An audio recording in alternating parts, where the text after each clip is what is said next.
Next हम बात करते हैं यार 14 जुलाई 2026 के daily current affair mind maps की।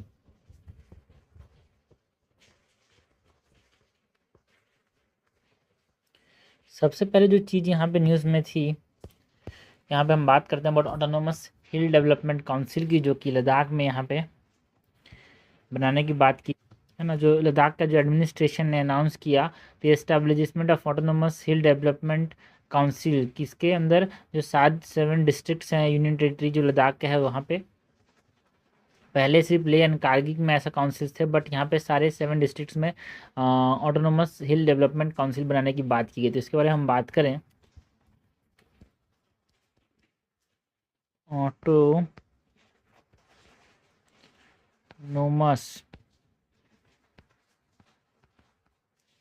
हिल development autonomous hill development councils in Ladakh।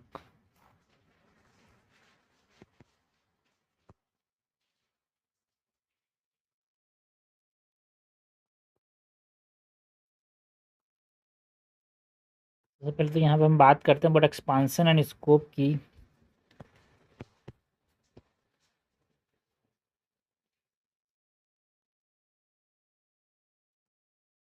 Expansion and scope की बात करें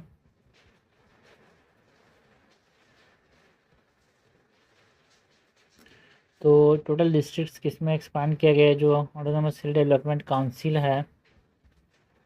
total districts that is 7 districts में एक्सपांड किया गया। एग्जिस्टिंग काउंसिल्स की बात करें तो कहाँ पे अभी एग्जिस्ट कर रहे हैं,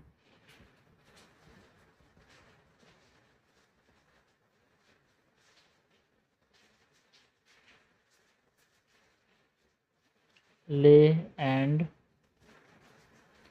कारगिल में। कुछ न्यू डिस्ट्रिक्ट्स में इसको यहाँ पे एक्सपांड किया गया, लाइक द्रास, साम, नुब्रा, चांगतांग एंड जस्कर। ये सब डिस्ट्रिक्ट्स में एक्सपांड किया गया है जो ऑटोनोमस हिल डेवलपमेंट काउंसिल्स हैं उनको। एंड टोटल तहसील्स किसके इनके अंदर जो आते हैं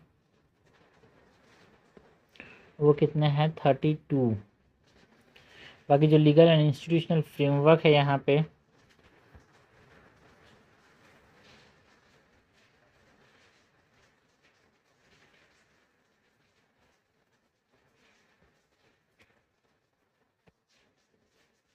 लीगल एंड इंस्टीट्यूशनल फ्रेमवर्क की बात करें so Ladakh autonomous hill development council जो है इसके सेक्शन 3 क्लॉज 1 के अंदर ये चीज़ें आती हैं। बाकी जो काउंसिल कंपोजिशन है इसमें 30 काउंसिलर्स का नाम है, जो कि 30 काउंसिलर जो काउंसिल होता है ऑटोनोमस हिल डेवलपमेंट काउंसिल, इसके अंदर 30 काउंसिलर्स होंगे जिसमें से 26 इलेक्टेड होंगे एंड 4 नॉमिनेटेड। टेन्योर जो है वो कितने साल का होगा, 5 साल का।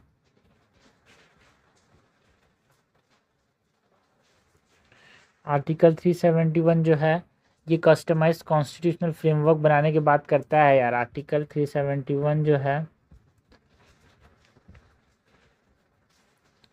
It proposed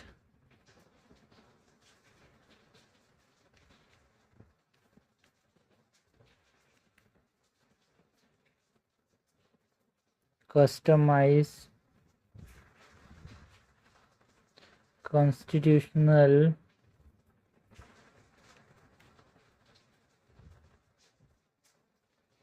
framework. स्टेटस की बात करें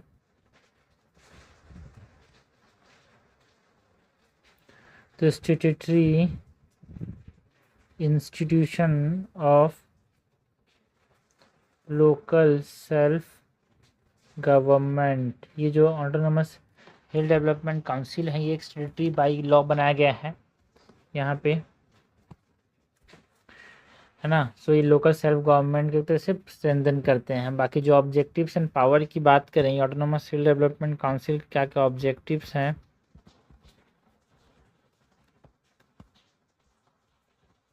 ऑब्जेक्टिव्स एंड पावर की बात करें तो मेन ऑब्जेक्टिव क्या है इसका, मेन ऑब्जेक्टिव है डेमोक्रेटिक डिसेंट्रलाइजेशन लाना एंड ग्रास रूट गवर्नेंस को बढ़ावा देना। डेमोक्रेटिक डिसेंट्रलाइजेशन लाना एंड ग्रास रूट गवर्नेंस को बढ़ावा देना।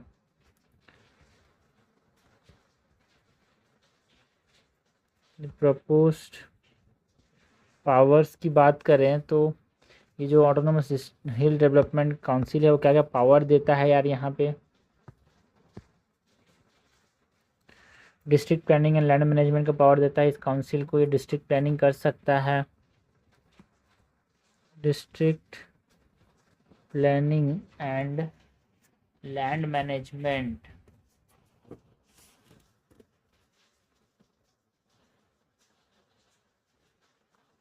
कार्डर रिक्रूटमेंट एंड प्रमोशन जो है वो इसको ये पावर देता है। कैडर रिक्रूटमेंट एंड प्रमोशन ये कर सकता है। वेलफेयर स्कीम का इम्प्लीमेंटेशन कर सकता है ये।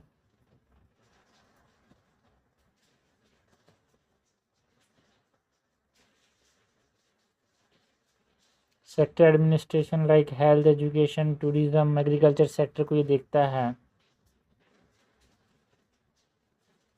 इसके रीजन में जो ये सेक्टर्स होंगे, है ना, इसको ये देखेगा, like health, education, tourism, agriculture, सबको ये देखेगा। बाकी जो बैकग्राउंड एंड कॉन्टेक्स्ट है कि ऑटोनोमस हिल डेवलपमेंट काउंसिल जो है कहाँ से अपना पावर लेता है।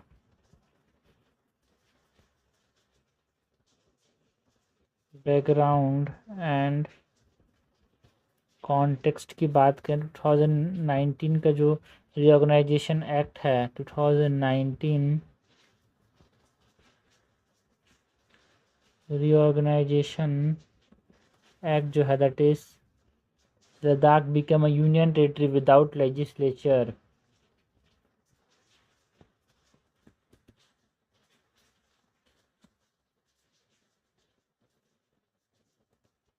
ना जो कम्युनिटी का डिमांड है उसके बारे में बात करें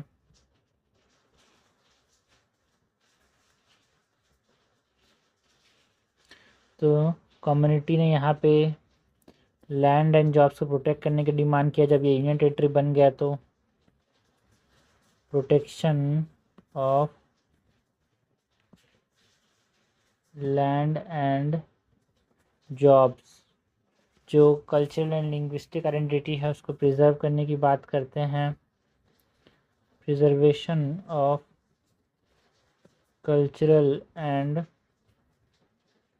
लिंग्विस्टिक आइडेंटिटी। पॉलिटिकल रिप्रेजेंटेशन को यहाँ पे हम एनहांस करेंगे, एनहांस पॉलिटिकल रिप्रेजेंटेशन। ये सब यह कम्युनिटी ने डिमांड किया जब वो यूनियन लेजिस्लेचर, मतलब लद्दाख जो है यूनियन टेरिटरी बना तो। बाकी जो आर्टिकल 371 के अंदर जो सेफगार्ड्स हैं जो कि मिले हैं लद्दाख को, आर्टिकल 371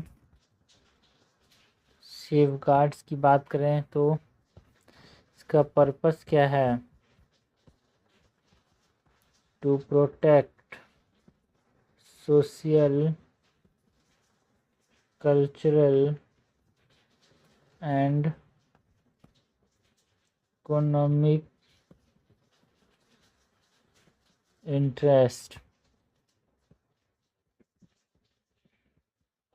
ये फोकस करने की बात करता है on safeguarding lands, jobs and एक यूनिक एडमिनिस्ट्रेशन यहाँ पे हमको देखने को मिलता है कि ये रीजन खुद अपना यहाँ पे चूज़ करेगा। बाकी नेचर कैसा है, आर्टिकल 371 का, it is tailor made safeguard for specific regional needs, ज़रूरत को देखने के लिए इसको बनाया गया था। This tailor made safeguard for specific regional needs. तो ये हमने बात की about autonomous hill development council in Ladakh की। नेक्स्ट हम बात करते हैं ग्लोबल कैपेबिलिटी सेंटर्स की। ये जो ग्लोबल कैपेबिलिटी सेंटर्स हैं इन इंडिया के अंदर, यहाँ पे इंडिया ने 2100 ग्लोबल कैपेबिलिटी सेंटर्स एक तरह से इंडिया में यहाँ पे देखने को मिले, जो कि एक तरह से सर्विस हब के तौर पे यहाँ पे बनेंगे यार। तो ग्लोबल कैपेबिलिटी सेंटर्स के बारे में हमको समझना है, जानना होगा, इकोनॉमी में बहुत इंपॉर्टेंट टॉपिक है ये। ग्लोबल कैपेबिलिटी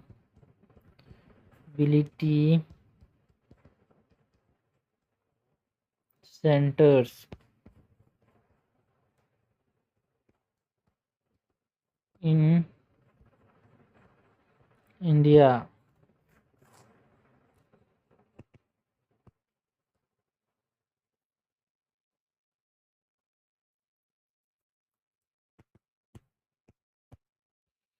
इसके अंदर सबसे पहले तो हम बात करें अबाउट ओवरव्यू एंड डेफिनेशन की।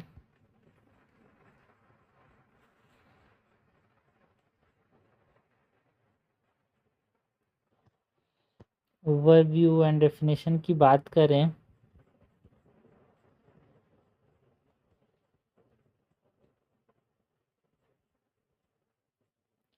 तो जो ऑफशोर एमएनसी यूनिट्स होते हैं उनको यहाँ पे ग्लोबल कैपेबिलिटी सेंटर्स के तौर पे बनाने की बात की गई है ना। ग्लोबल कैपेबिलिटी सेंटर्स जो होते हैं, they are offshore unit which is established by an MNC, एक तरह से स्पेशलाइज्ड बिजनेस सर्विस प्रोवाइड करते हैं, स्ट्रेटेजिक सपोर्ट ग्लोबल ऑपरेशन के लिए प्रोवाइड करते हैं। या जो ग्लोबल कैपेबिलिटी सेंटर्स होते हैं वो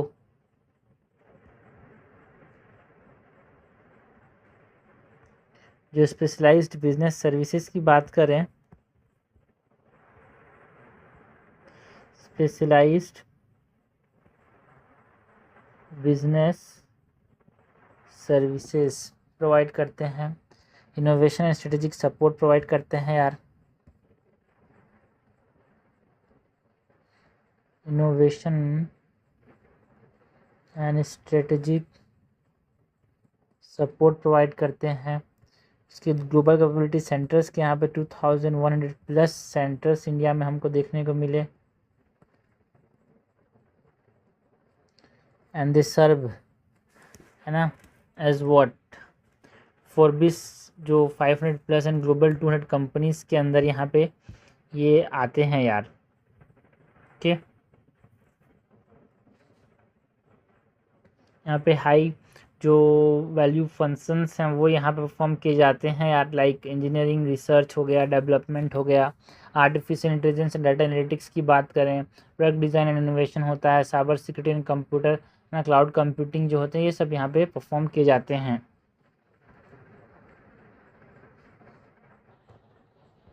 सर्व्स 500 प्लस फॉरबिस ग्लोबल 2000 जो कंपनीज हैं उसके अंदर ये आते हैं। ये जो ग्लोबल कैपेबिलिटी सेंटर्स इंडिया के अंदर। बाकी जो इवोल्यूशनरी शिफ्ट है,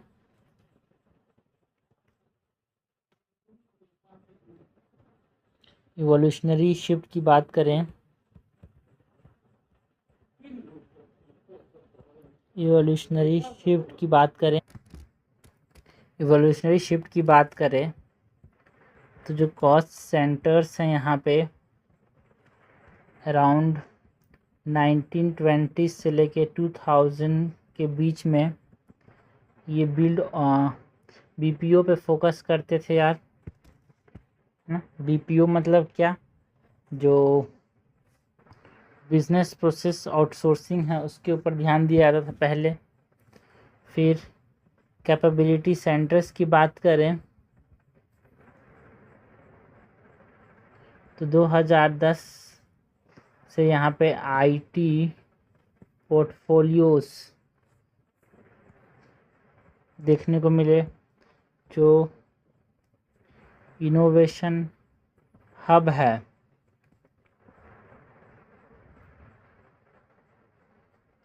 presence and AI and strategy के तौर पे आज हम देखते हैं इनोवेशन हब के तौर पे जो ग्लोबल कैपेबिलिटी सेंटर्स हैं उनको, ये हाई वैल्यू फंक्शन परफॉर्म करते हैं यार। ये मल्टीनेशनल यूनिट्स के यहाँ पे ऑफशोर जो ऑफशोर यूनिट्स हैं मल्टीनेशनल कंपनीज़ के, हाई वैल्यू जो फंक्शन से परफॉर्म करते हैं उसकी बात करें,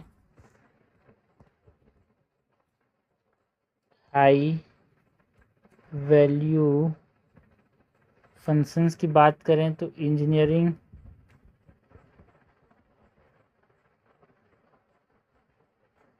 रिसर्च एंड डेवलपमेंट करते हैं, R&D, AI and data analytics का काम करते हैं यार।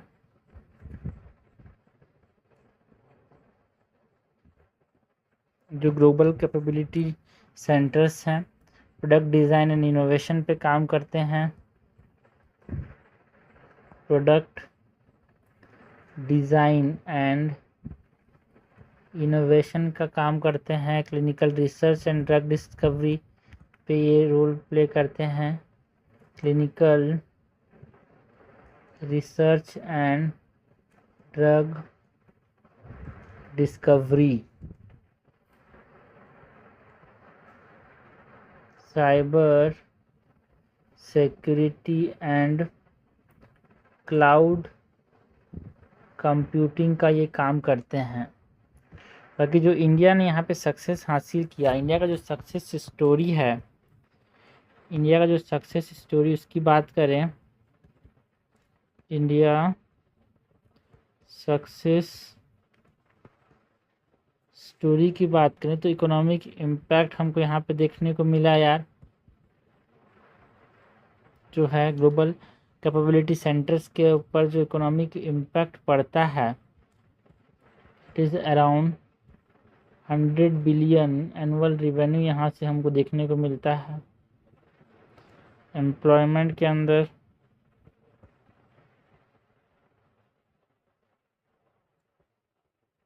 2.3 मिलियन प्रोफेशनल्स यहाँ पे अराउंड 30 से 23 लाख लोग यहाँ पे इन्वॉल्व हैं इसके अंदर। एक्सपोर्ट बूस्टर के तौर पे ये हमारे पास उभर के आता है यार। एक्सपोर्ट को बूस्ट करता है, अराउंड 421.3 बिलियन सर्विसेज का ये एक्सपोर्ट करता है।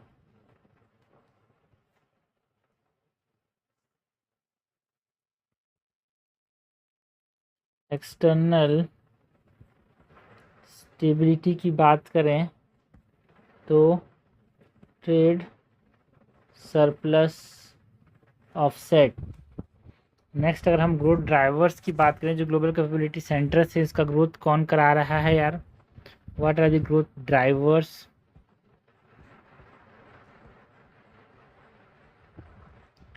सो जो लार्ज स्किल वर्कफोर्स है वो यहाँ पे ग्रोथ ला रहा है।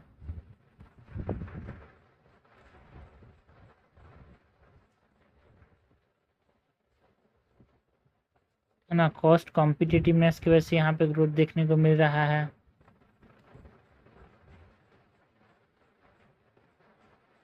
स्ट्रॉन्ग डिजिटल इकोसिस्टम हमको यहाँ पे देखने को मिल रहा है।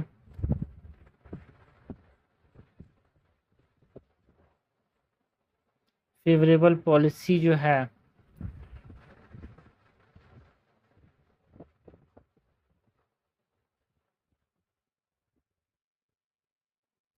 लाइक डिजिटल इंडिया हो गया, नेशनल एजुकेशन पॉलिसी 2020, ये सब गुड ड्राइवर्स हैं।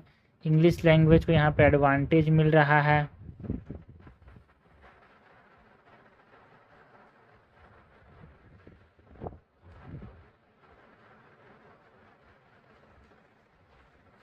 है ना। यहाँ पे जो की चैलेंजेस हैं यार, ग्लोबल कैपेबिलिटी सेंटर्स के अंदर जो की चैलेंजेस हैं उसकी बात करें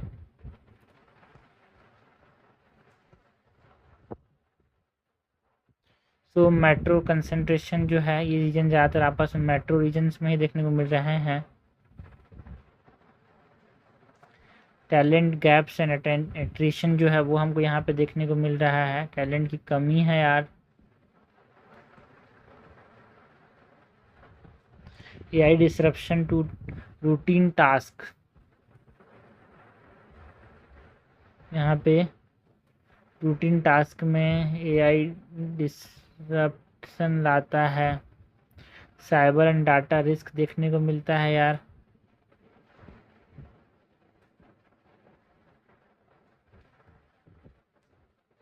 ग्लोबल कम्पिटिटिवनेस की बात करें तो पोलैंड, मैक्सिको, यहाँ पे भी ये सब जो है वो है, तो वहाँ से कंपटीशन देखने को मिल रहा है।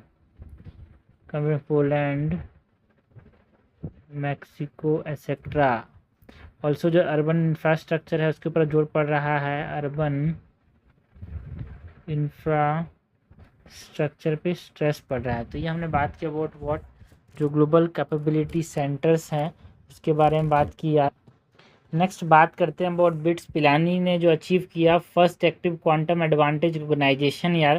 जो रिसर्चर्स थे बिट्स पिलानी ने, है ना, कोलैबोरेट जो किया आईबीएम क्वांटम के साथ, तो इन्होंने डेवलप किया है क्वांटम एल्गोरिथम जो कि स्टिमुलेट करेगा सब एटॉमिक पार्टिकल्स को ऑन 120 क्यूबिट्स यार, जिससे इंडिया का जो पहला एक्टिव क्वांटम एडवांटेज है वो इन्होंने हासिल किया, है ना। क्वांटम एडवांटेज ट्रैकर के अंदर फर्स्ट एक्टिव क्वांटम एडवांटेज के तौर पे इसको रिकॉग्नाइज किया गया। तो इसके बारे में हम बात करें, bits Pilani active quantum advantage के बारे में।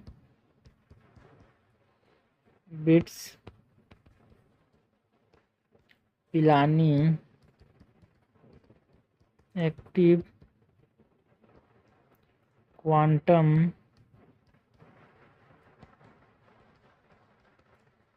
एडवांटेज की बात करें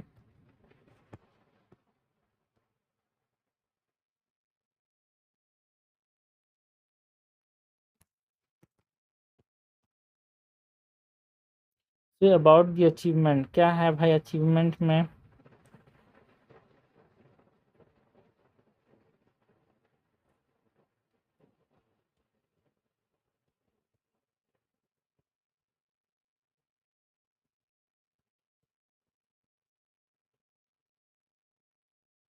तो इंडिया का फर्स्ट रिकॉग्नाइज्ड यहाँ पे क्वांटम एडवांटेज है ये, इंडिया फर्स्ट रिकॉग्नाइजेशन इसको मिला है। आईबीएम क्वांटम कोलैबोरेशन के साथ इन्होंने ये डेवलप किया, आईबीएम क्वांटम के साथ कोलैबोरेट करके बिट्स पिलानी ने डेवलप किया। यहाँ पे सब एटॉमिक पार्टिकल को 120 क्यूबिट्स पे स्टिमुलेट किया जाएगा एंड 20 सेकेंड क्वांट, है ना, कंप्यूटेशन हमको यहाँ पे देखने को मिलेगा इस प्रोसेस से, ना। एक तरह से स्ट्रॉन्ग जो न्यूक्लियर फोर्स है वो मॉडलिंग हो सकता है इससे, स्ट्रॉन्ग न्यूक्लियर फोर्स मॉडलिंग। बाकी जो की एल्गोरिथमिक फीचर्स हैं इसके अंदर,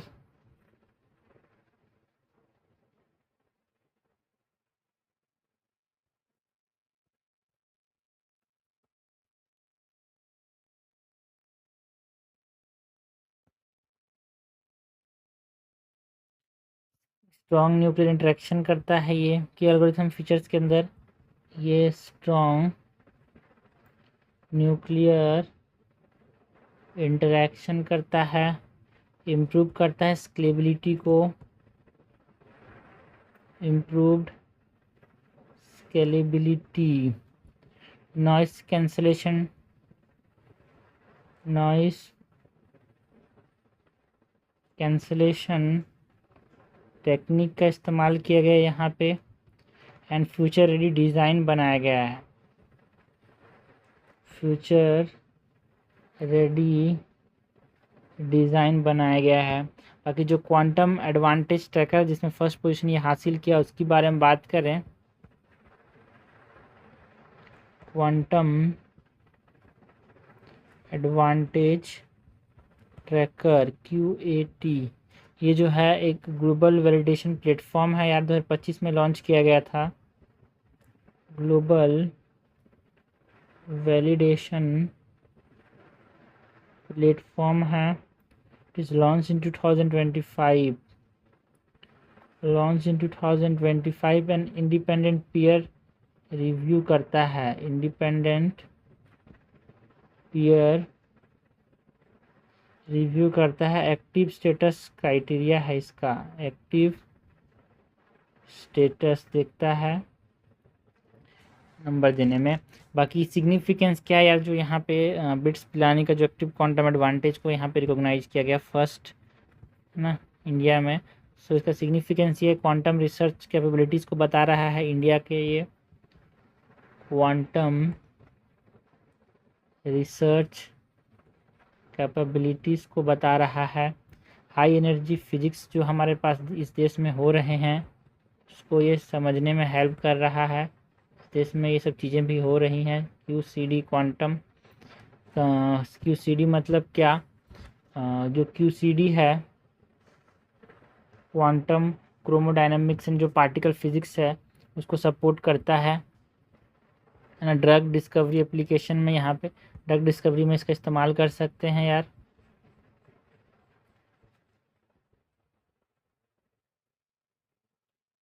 बाकी जो क्वांटम कंप्यूटिंग के बारे में बात करें तो क्वांटम कंप्यूटिंग होता क्या है। क्वांटम कंप्यूटिंग कॉन्सेप्ट की बात करें तो वर्किंग प्रिंसिपल क्या है इसका,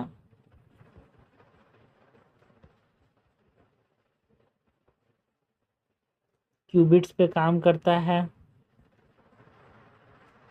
सुपर इम्पोजिशन हमको देखने को मिलता है, सुपर पोजीशन देखने को मिलता है। एंटेंगलमेंट पे ये काम करता है यार। ये सब प्रिंसिपल्स का यहाँ पे इस्तेमाल किया जाता है। इंटरफेरेंस, बाकी जो क्वांटम एडवांटेज है वो क्या होता है,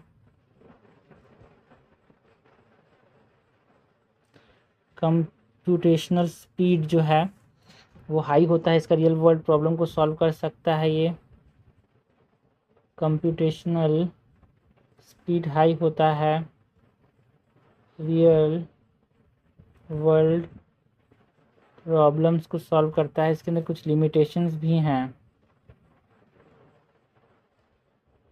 लाइक रूटीन टास्क एफिशिएंसी को नहीं कर पाता यार एल्गोरिथमिक ऑपरेशंस में ना। Universal, not universally faster than classical computers and remain less effective for routine task such as जो एल्गोरिथमिक ऑपरेशंस हैं, वर्ड प्रोसेसिंग हो गया, जनरेटर हैंडलिंग, उसको ये ठीक से नहीं कर पाता। ठीक है, बाकी सब चीज़ें तो अच्छे से कर रहा है, रियल वर्ल्ड प्रॉब्लम्स को सॉल्व कर रहा है, बट जो एल्गोरिथमिक है ना, जो रूटीन टास्क की एफिशिएंसी कमज़ोर है इसकी। एल्गोरिथमिक ऑपरेशंस को लाइक मैथमेटिक्स या फिर जो डाटा हो गया रूटीन, उसको ये ठीक से नहीं परफॉर्म कर पाता। सीएम ने बात की अबाउट दी बिट्स पिलानी का जो एक्टिव क्वांटम एडवांटेज है इसके बारे में। नेक्स्ट बात करते हैं अबाउट द सुप्रीम कोर्ट की। सुप्रीम कोर्ट ने बोला कि जो determination of citizenship and foreign status है ये एक तरह से fair, lawful and reason process में होना चाहिए, ऐसा सुप्रीम कोर्ट ने बोला यार। यहाँ पे जो 27 गुवाहाटी हाई कोर्ट का जो जजमेंट था जिसमें जो डिसीजन ऑफ फॉरेन ट्रिब्यूनल को अपहेल्ड किया, डिक्लेयरिंग की अपेलेंट जो है to be foreigners and remanded this cases back to the concern foreign tribunals for fresh adjudication. तो इसके वजह से ये न्यूज़ में था यार। तो सुप्रीम कोर्ट के बारे में बात करें, on citizenship and foreign tribunals, क्या कहा सुप्रीम कोर्ट ने।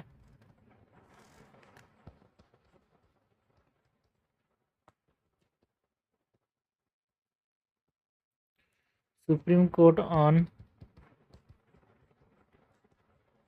सिटीजनशिप एंड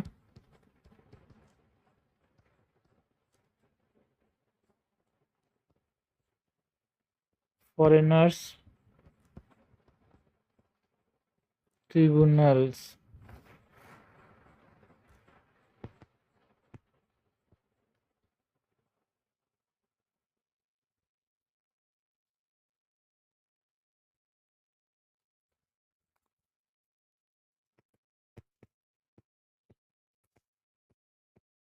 के अंदर हम बात करें वो की लीगल प्रिंसिपल्स की,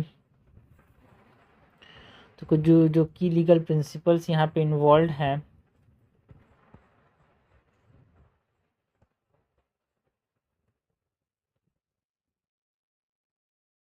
तो फेयर प्रोसीजर वो इंडिस्पेंसेबल है। मतलब जो जब यहाँ पे सिटीजनशिप एंड जो फॉरेनर्स का जो डिसीजन है वो फेयर प्रोसीजर से होना चाहिए, ये बोला है सुप्रीम कोर्ट के द्वारा यार। Fair procedure is indispensable and judicial security बहुत ज़रूरी है for ex parte proceedings. Judicial scrutiny होगा for ex parte proceedings. Due process जो है वो बर्डन ऑफ प्रूफ को ओवरराइड करता है यार। Due process overrides burden of proof। मतलब foreigner tribunal is required to independently examine the evidences and follow the principles of natural justice यार, है ना। when proceeding fail to appear, जब वो नहीं आता है तो एक तरह से नेचुरल जस्टिस के प्रिंसिपल्स को अपनाना होगा, ये बोला गया। एंड जो कॉन्स्टिट्यूशनल राइट्स हैं वो भी यहाँ पे, ये जो है constitutional due process of law जो है वो एक तरह से कॉन्स्टिट्यूशनल राइट है फॉर फॉरेनर्स। कुछ है ना 15, 16, 19, 29, 30 जो है ये सिर्फ और सिर्फ इंडियन सिटीजन को मिलते हैं। बाकी जो आर्टिकल 14 है वो दोनों पे लागू होता है। ठीक है, कॉन्स्टिट्यूशनल राइट्स फॉर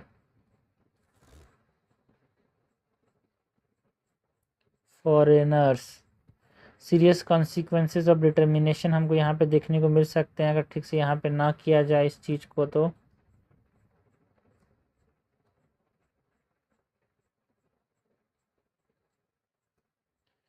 ना जो कोर्ट का जो डायरेक्शन है सुप्रीम कोर्ट का उसकी बात करें,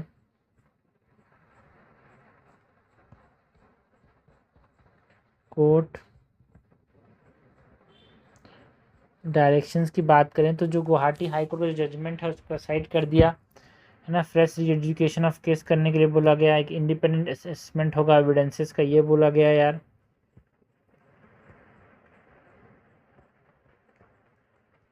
set aside Guwahati high court judgement, fresh re adjudication होगा ऑफ केसेस, एक इंडिपेंडेंट असेसमेंट होगा एविडेंसेस का।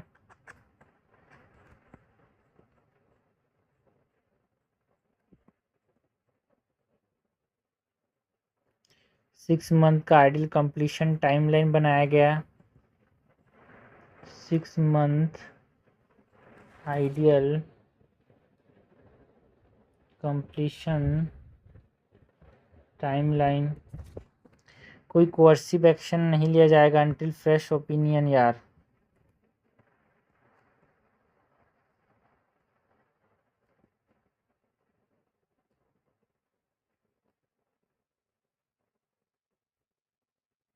ना मतलब डिटेंशन नहीं किया जाएगा, डिपोटेशन नहीं किया जाएगा अगेंस्ट दी अपेलेंट अंटिल कोई फ्रेश ट्रिब्यूनल का ओपिनियन नहीं आता।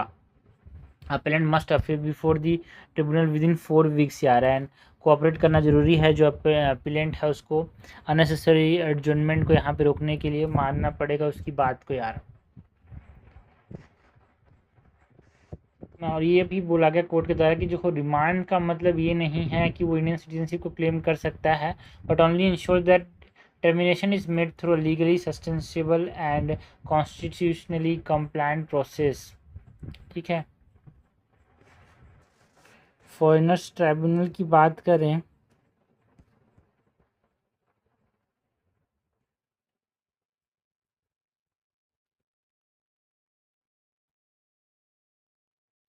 जो फॉरेनर्स ट्राइब्यूनल है वो क्या होता है, क्वासी जुडिशियल बॉडी होता है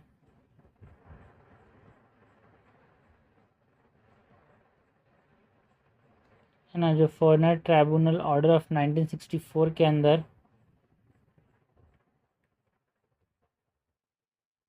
फॉरेनर्स ट्राइब्यूनल्स ऑर्डर ऑफ 1964 के अंदर इसको बनाया गया and it adjudicate citizenship reference.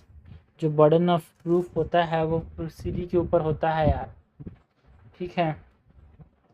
जो अपेलेंट है उसके ऊपर नहीं होता है, जो प्रोसीडी होता है ना उसके ऊपर होता है कि वो बताना। जैसे सपोज कोर्ट हो गया तो वो बोलेगा कि भाई देखो ये कैसे ये फॉरेनर नहीं है, वो बताएगा।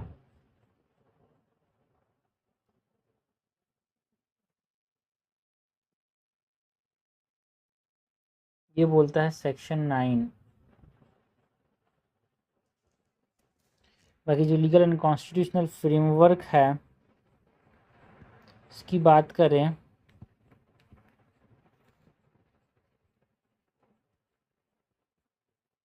Legal and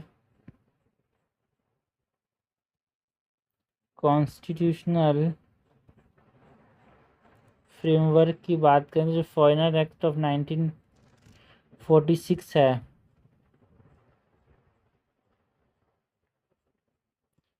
foreigners act of 1946 जो है इसका सेक्शन 2 जो है वो बोलता है फॉरेनर्स किसको बोलेंगे, है ना। और ये regulation of entry and presence को ये देखता है यार। तो फॉरेनर किसको बोलता है, जो फॉरेनर्स एक्ट है फॉरेनर किसको बोलता है, जो कि सिटीजन ऑफ इंडिया नहीं है वो फॉरेनर है, ऐसा बोलता है यार सेक्शन 2A। ये फॉरेनर का डेफिनेशन देता है and regulation of entry and presence को रेगुलेट करता है। बाकी जो कॉन्स्टिट्यूशनल प्रोविज़न है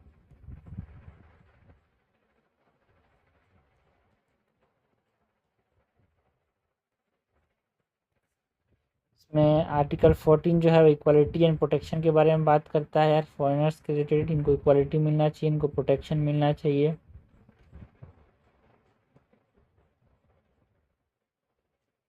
आर्टिकल 21 जो है ये लाइफ एंड पर्सनल लिबर्टी के बारे में बात करता है।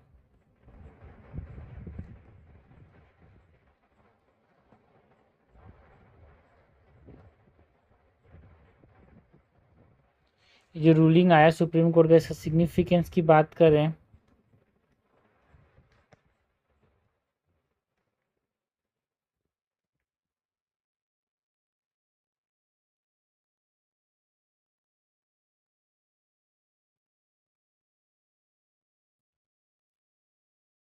सिग्निफिकेंस ऑफ रूलिंग की बात करें तो जो नेचुरल जस्टिस का जो कॉन्सेप्ट है उसको रीइंफोर्स किया सुप्रीम कोर्ट ने यार। रीइंफोर्सेस नेचुरल जस्टिस, ट्राइब्यूनल की अकाउंटेबिलिटी को एनहांस किया। ओके।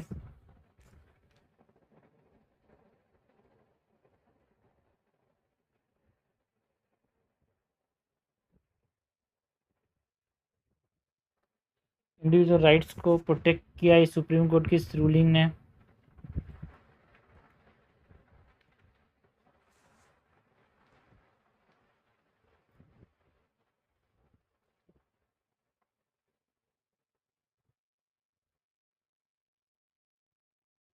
ना balance sovereignty and constitutional values को बैलेंस प्रोवाइड किया यार इस रूलिंग ने सुप्रीम कोर्ट का।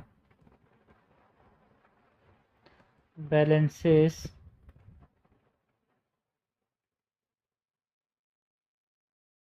Sovereignty and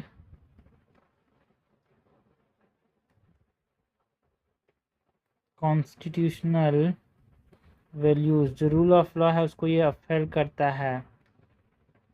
a full rule of law. So ये हमने बात की about the supreme court on citizenship, supreme court जो फैसला है सिटीजनशिप एंड फॉरेन ट्रिब्यूनल्स के ऊपर।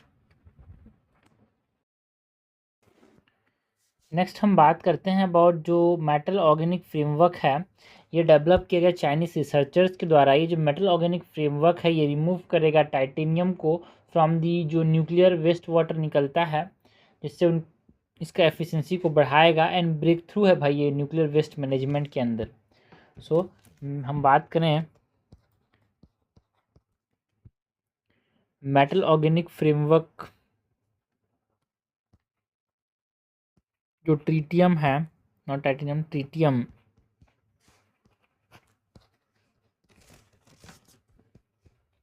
रिमूवल के बारे में बात करें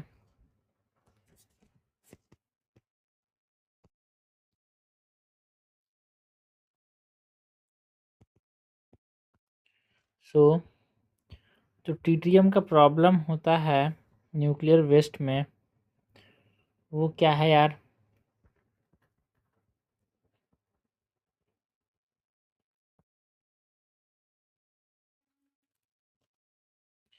रेडियो एक्टिव हाइड्रोजन आइसोटोप जो है ट्रीटियम है 3 है, जिसको हम बोलते हैं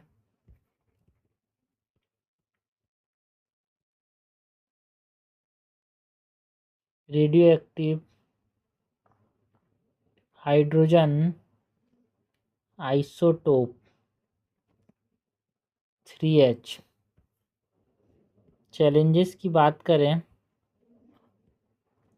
जो ये ट्रीटियम प्रॉब्लम है इसके अंदर ये जो है ये ट्रीटेटेड वाटर बनते हैं यार यहाँ पे जो जब न्यूक्लियर वेस्ट होता है उसमें कैसे पानी बनता है, फॉर्म ट्रीटिएटेड, जैसे H2O होता है ना उसमें T2O होता है, हाइड्रोजन ना, मतलब हाइड्रोजन नहीं होता है, ट्रीटियम होता है जो कि रेडियो एक्टिव होता है, ट्रीटिएटेड वाटर है ना, एंड केमिकली आइडेंटिकल होता है, बट ये इसको निकालना बहुत ज़्यादा एनर्जी ज़रूरत पड़ जाती है, एनर्जी इंटेंसिव सेपरेशन होता है, इसीलिए बहुत बड़ा चैलेंज है यार ट्रीटियम का। केमिकली आइडेंटिकल टू वाटर,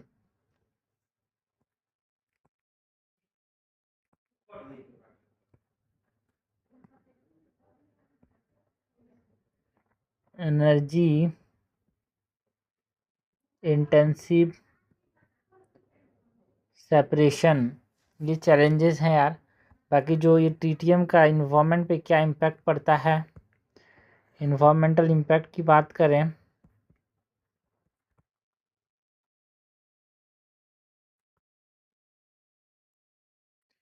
तो low energy beta radiation release करता है यार ये जो ट्रीटियम है, लो एनर्जी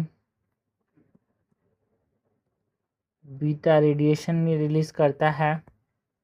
अगर कोई इंजेक्ट कर ले जिससे हमारे पास बहुत ज़्यादा रिस्क हो सकता है या हेल्थ प्रॉब्लम्स हो सकते हैं, लाइक जो फिकुशिमा का जो वेस्ट वाटर मैनेजमेंट है वो भी एक तरह से ट्रीटियम के ऊपर ही बेस्ड है यार।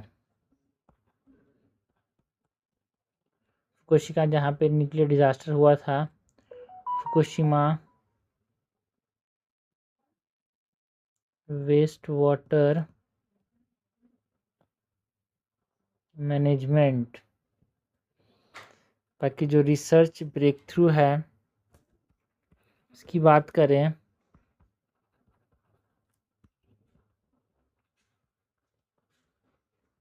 तो जो मेटल ऑर्गेनिक फ्रेमवर्क जो बनाया गया है इसमें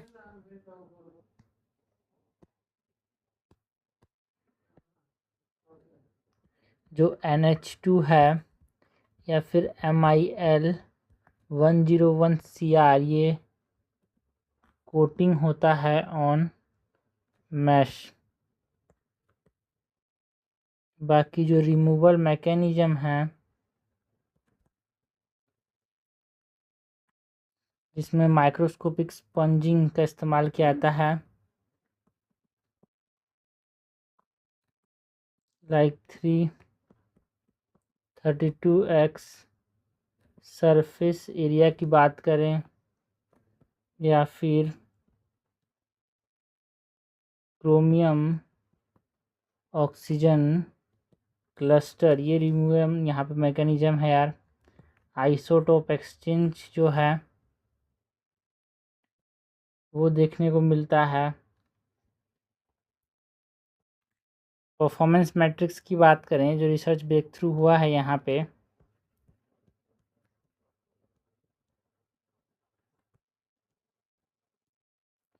तो 134x मोर एफिशिएंट देन जो एग्जिस्टिंग मटेरियल है उससे ज़्यादा एफिशिएंट है ये जो मेथड है। एंड 42.5 थ्योरेटिकल प्लेट्स यहाँ पे हम लगा सकते हैं पर मीटर।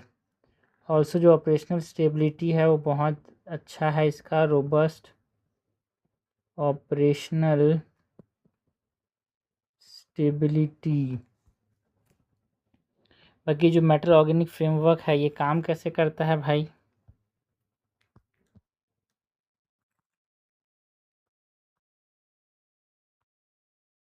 मेटल ऑर्गेनिक फ्रेमवर्क की बात करें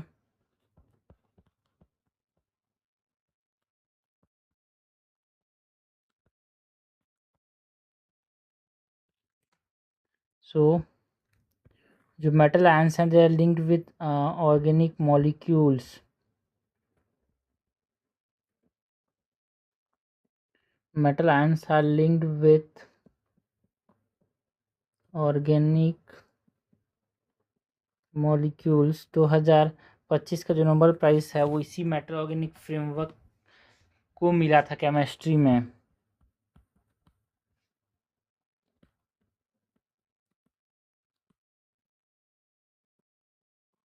ना की फीचर्स की बात करें, इस मेटल ऑर्गेनिक फ्रेमवर्क का जो की फीचर्स है इसमें हम बात करते हैं अबाउट अल्ट्रा हाई पोरोसिटी होता है इसका।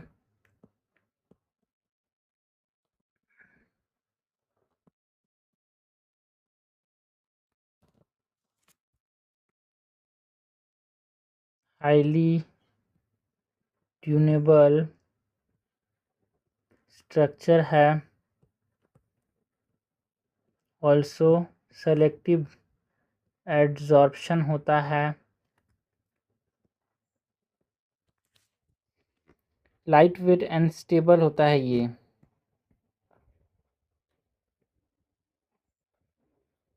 Light weight and stable. बाकी जो मेटल ऑर्गेनिक फ्रेमवर्क है इसके एप्लीकेशन की बात करें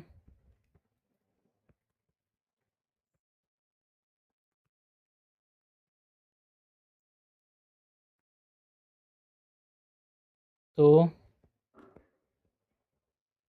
न्यूक्लियर वेस्ट ट्रीटमेंट में इसका इस्तेमाल कर सकते हैं। वाटर प्यूरिफिकेशन में इस्तेमाल कर सकते हैं। कार्बन कैप्चर में इस्तेमाल कर सकते हैं। गैस स्टोरेज में इस्तेमाल कर सकते हैं।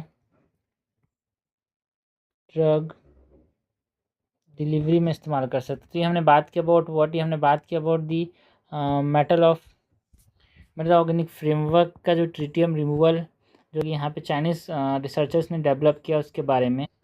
नेक्स्ट हम बात करते हैं अबाउट जो छोटे छोटे प्रीलिम्स रिलेटेड टॉपिक न्यूज़ में थे उसके बारे में।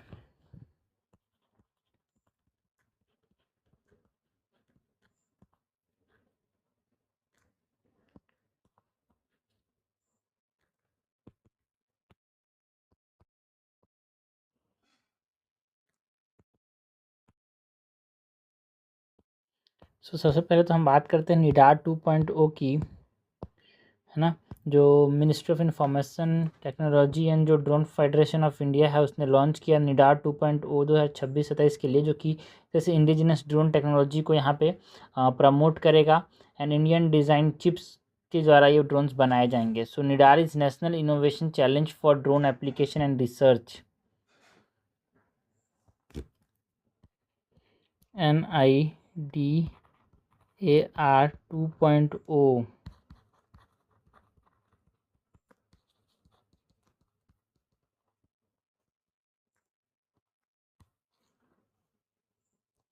जो कि ड्रोन रिसर्च को यहाँ पे ये प्रमोट करता है।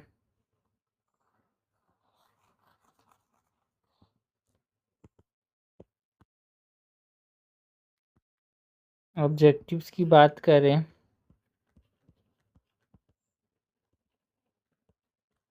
तो निडार जो है ये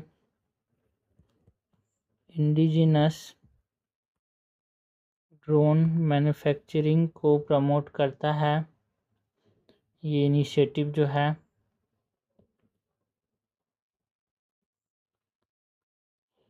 नोडल बॉडी की बात करें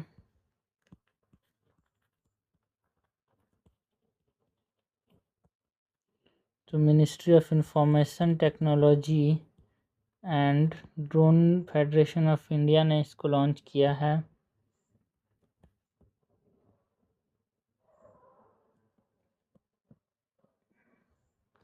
बाकी इसका जो की ऑपरेशनल फीचर्स है वो कौन कौन से हैं यार, कि ऑपरेशनल फीचर्स की बात करें तो ये ड्रोन इनोवेशन ट्रैक करता है for autonomous navigation. Drone innovation को ट्रैक करता है for autonomous navigation. Indigenous hardware को प्रमोट करता है, लाइक जो वेगा के माइक्रो प्रोसेसर्स हैं ना उसको इस्तेमाल करने की बात करता है। इंडिजिनस हार्डवेयर लाइक वेगा माइक्रो प्रोसेसर, जो government support and startup incubation की बात करता है। Government support and startup incubation की बात करता है। Financial incentives and price pool, financial incentive and एक प्राइस पूल प्रोवाइड करता है। बाकी जो सावन कैपेसिटी बिल्डिंग है उसकी बात करें तो सावन कैपेसिटी बिल्डिंग एक फ्लैगशिप इनिशिएटिव है ministry of information technology electronics and information technology का, जो कि स्किल वर्कफोर्स बनाने की बात करता है एंड जो अनआर्म्ड एरियल एयरक्राफ्ट सिस्टम है, ड्रोन टेक्नोलॉजीज़ हैं, उसको एक तरह से इंडिजिनस कैपेबिलिटीज़ को उसको बढ़ाने के लिए बनाया गया ये एक फ्लैगशिप इनिशिएटिव है।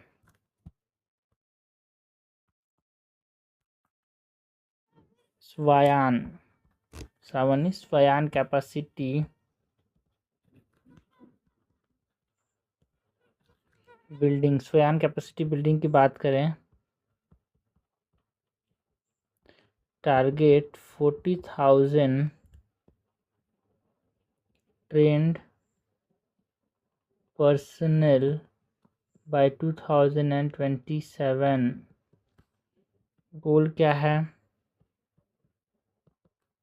जैसे इंडिया को as a global drone hub बनाना है यार बाय 2030।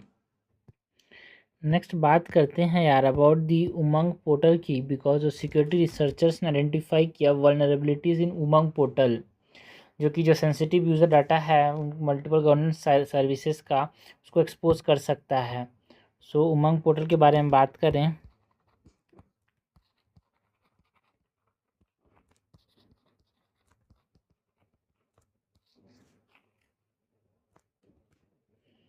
Umang portal. तो जो उमंग पोर्टल है, सिक्योरिटी कंसर्न्स यहाँ पे क्या क्या देखने को मिले। सिक्योरिटी कंसर्न्स की बात करें तो जो सेंसिटिव पर्सनल डाटा है उसको एक्सपोज कर सकता है यार। Exposure of sensitive personal data. जो आर्किटेक्चरल डिज़ाइन है उसमें फ्लॉज हमको देखने को मिले यार। आर्किटेक्चरल डिज़ाइन में फ्लॉज देखने को मिले हैं। तो एक स्ट्रॉन्गर साइबर सिक्योरिटी की ज़रूरत है, ये बताया गया सिक्योरिटी एक्सपर्ट्स के द्वारा। Need for stronger cyber security. बाकी जो प्लेटफॉर्म ओवरव्यू की बात करें, जो उमंग पोर्टल है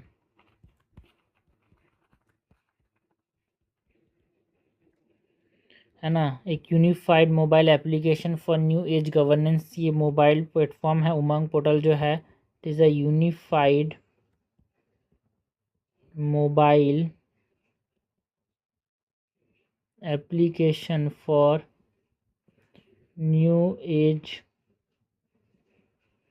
जनरेशन। एंड ये एक्सेस प्रोवाइड करता है 2400 प्लस गवर्नमेंट सर्विसेज का। एंड ऑल्सो ये जो उमंग प्लेटफॉर्म है ये सपोर्ट करता है 23 इंडियन लैंग्वेजेस को।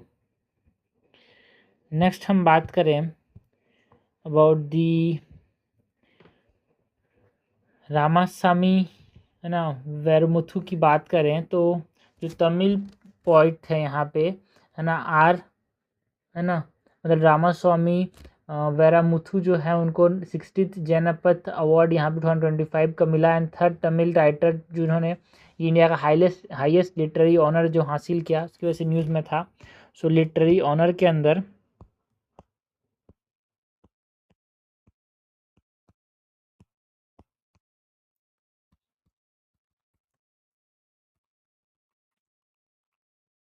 लिटरेरी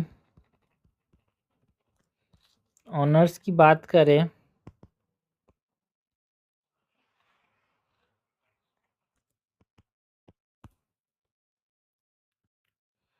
ये लिटरेरी ऑनर्स के अंदर यहाँ पे रामासामी वेरामुथु, इनको ये लिटरेरी ऑनर मिला है। इनको क्या मिला यार, he is the recipient of 60th Jnanpith award 2025 का। एंड ये एक तरह से तमिल पोइट एंड लिरिसिस्ट थे। रामास्वामी वेरीमुथु जो थे renowned Tamil poet and lyricist थे। सिग्निफिकेंट कंट्रीब्यूशन रहा है इनका, कहाँ पे, तमिल सिनेमा में। एंड ये जो जननपिथ अवार्ड है इसके बारे में बात करें, जननपिथ अवार्ड होते क्या है यार, अबाउट जननपिथ अवार्ड। तो ये इंडिया के जो हाईएस्ट लिटरेरी ऑनर है, जो सबसे पढ़े लिखे लोग होते हैं जो लिटरेचर में, है ना, उनको मिलता है। So it is India's highest literary honour and is instituted. पहली बार भारतीय जननपिथ, है ना, ने इंस्टीट्यूट किया, इसीलिए 1961 में, इसीलिए इसके नाम पे पढ़ा ये इंस्टीट्यूटेड in 1961 by भारतीय जननपिथ and it is awarded for outstanding lifetime contribution, awarded for outstanding life time contribution. Lastly हम बात करें जो चीज़ न्यूज़ में थी, दैट इज़ अबाउट जो इंडिया का फर्स्ट हाइड्रोजन ट्रेन है, वो न्यूज़ में था। बिकॉज इंडिया का जो पहला हाइड्रोजन ट्रेन है, ये इसका नाम क्या था, है ना, ये जींद जो हरियाणा में है वहाँ पे चलेगा। लॉन्च किया गया जुलाई 17 जुलाई को लॉन्च किया जाएगा, जो कि हाइड्रोजन से पावर होगा। इसके बारे में बात करें, India's first hydrogen train, India's first hydrogen train की बात करें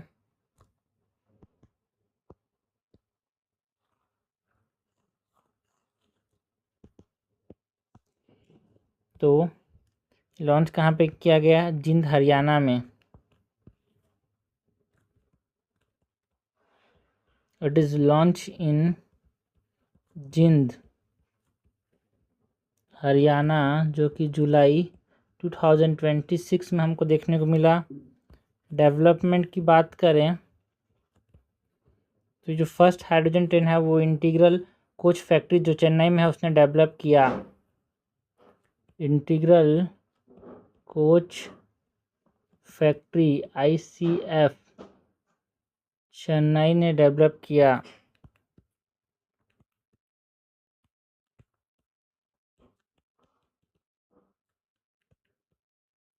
प्रोपल्शन सिस्टम जो यहाँ पे इस्तेमाल किया जा रहा है ना, fuel cells, exchange membrane fuel cells का इस्तेमाल किया जाता है। यहाँ पे 1200 किलोवाट का proton exchange membrane fuel cell का इस्तेमाल किया जा रहा है। एंड बैटरी बैंक जो है वो यहाँ पे इस्तेमाल किया जाएगा for peak power. Battery bank for peak power. High energy density hydrogen fuels का इस्तेमाल किया जा रहा है for propulsion system. High energy density का इस्तेमाल किया जा रहा है फॉर हाइड्रोजन फ्यूल। बाकी सिग्निफिकेंस क्या है, इस हाइड्रोजन जो ट्रेन है उसका कार्बन फुटप्रिंट कम होगा, जीरो डायरेक्ट इमिशन यहाँ पे हमको देखने को मिलता है। इमिशन होता ही नहीं लगभग ना, लो कार्बन फुटप्रिंट है एंड ज़ीरो डायरेक्ट एमिशन देखने को मिलता है। सो ये हमने बात किया अबाउट जो छोटे टॉपिक्स प्रीलिम्स रिलेटेड यहाँ पे न्यूज़ में थे, जो मेंस रिलेटेड टॉपिक्स हैं जिससे हमारे पास मेंस में क्वेश्चन आ सकता है, उनकी बात की यार, है ना, 14 जुलाई 2026 में जो चीज़ें न्यूज़ में थी उसके बारे में।